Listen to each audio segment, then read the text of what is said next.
When I think about word, I see a contentious word and a word full of hopelessness.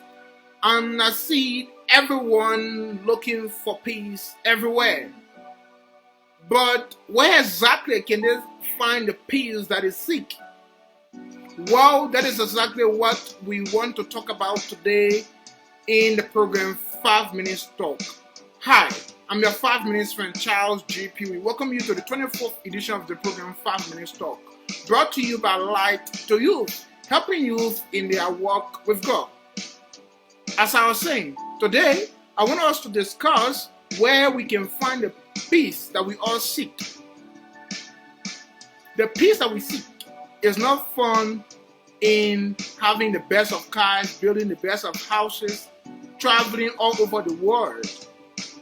It's not even found in attaining the highest level of education.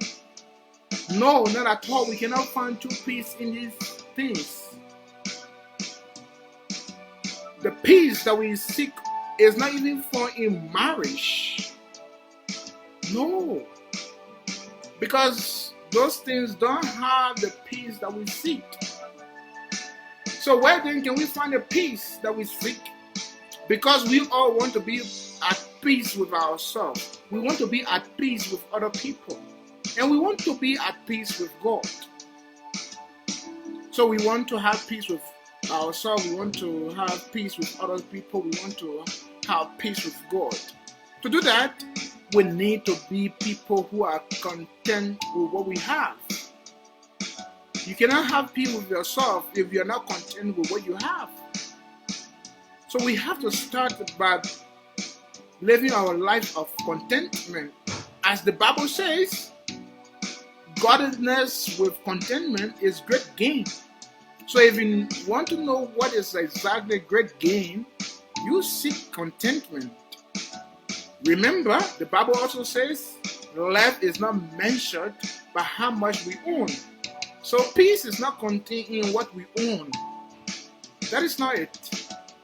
People can have millions, trillions of dollars, but yet still they don't have the peace that is seek.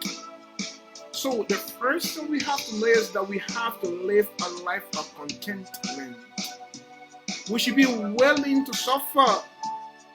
If getting what we want, we have to do bad things to get it. We should be ready to go without our desires. Because if we are just in a position to satisfy our desires, then we are not far from falling in sin or living a sinful life. Remember, the Bible tells us that our desires are bits for sin. They are the bits for sin. Because it's our evil desire that lead us, that drag us into sin.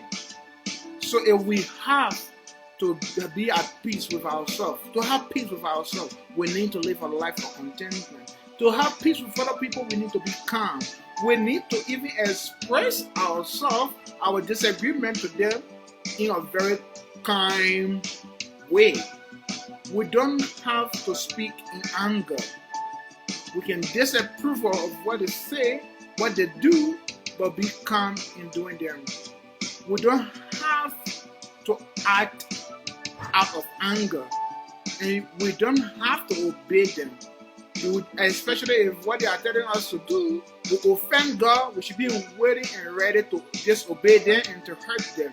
And the next thing, even this one is very key. If we have to live a life of contentment, if we have to keep calm when we are dealing with other people, we need to put our confidence in God. And putting our confidence in God, we need to be very careful in selecting who we like, to whom we give our ear. We have to be careful.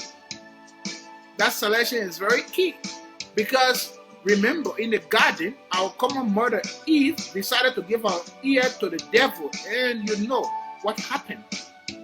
It put us where we are today in our sinful nature. So we have to be selective. The friends we surround ourselves with, the kind of things we listen to, we have to be careful. Remember, a life of peace requires a life of contentment, a life of calmness, and a life of confidence. We need to be content with what we have. We need to be calm when we are dealing with other people, and we have to have confidence in God to reject the lies of the devil, the lies of our enemies.